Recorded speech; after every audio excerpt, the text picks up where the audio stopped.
So this video is going to walk you through how to set up your Ledger hardware wallet that has your private keys that have been generated offline and how we're going to connect that to your Web3 MetaMask wallet.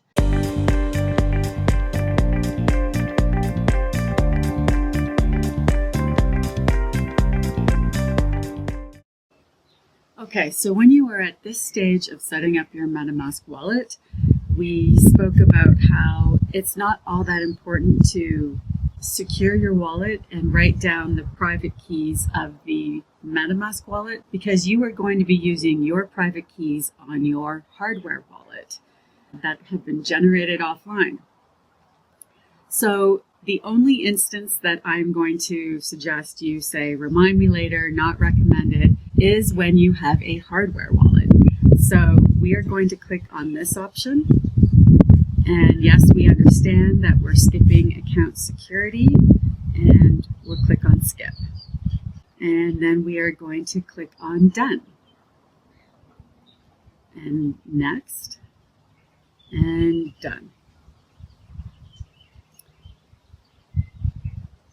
So we've just set up the MetaMask wallet, and what you're going to do is you're going to click on the little drop-down menu and click on Add Hardware Wallet here, and then again, Add Hardware Wallet.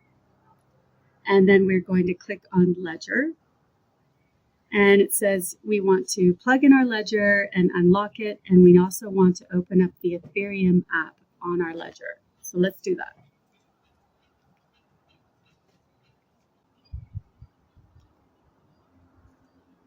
And once we've done that, we'll hit continue. And we're going to click on this nano, and then we're going to click on connect.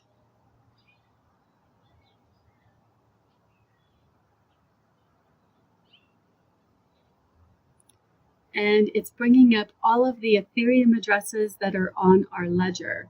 So if you've got a brand new ledger and you've just set it up, you will want to just click on the first address and open that. Now, I know I've got these wallet addresses are attributed to something else, so I am going to go to a wallet address that doesn't have any funds on it and pretend like it's a brand new wallet and I'm just starting out. So we're going to click on this one.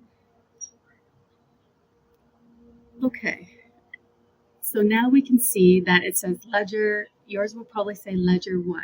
So what we can do is we can change the name of this account. We can click on these three little dots here, go to account details, click on the little edit button, and you can put your name in here or a project name or anything.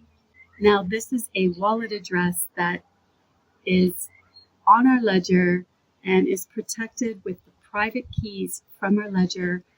Our ledger private keys never touch the online world. They stayed offline, and that is the beauty of connecting a hardware wallet with your online wallet. And you can see if you click on this drop-down menu, it actually says this is our Ledger wallet address. And then this one is our MetaMask wallet address. So to be safe, you never want to use this wallet address, right? The MetaMask one. So what I would do is I would click on these three little dots here, and I would click on Hide Account. And that way you never use that account by accident or anything. And every time that you open up your MetaMask wallet, this Ledger wallet address will be the default address that opens up. So one other thing, when we're using a hardware wallet and we haven't done the recovery seed backup on MetaMask, you're always going to get a notification saying to remind you to back up your recovery phrase on MetaMask. And since we don't need to do that, it's kind of annoying. And sometimes it actually blocks the view of you seeing your tokens. So we're going to turn that recovery reminder off. So what you're going to do is you're going to click on these three little dots, go to settings, and then we're going to click on advanced, and we're going to scroll down to the bottom, and it says dismiss secret recovery phrase backup reminder. It's on off. We're going to toggle this on, and then we can X out of here. And And that is how easy it is to connect our Ledger hardware wallet to our MetaMask wallet or any Web3 wallet.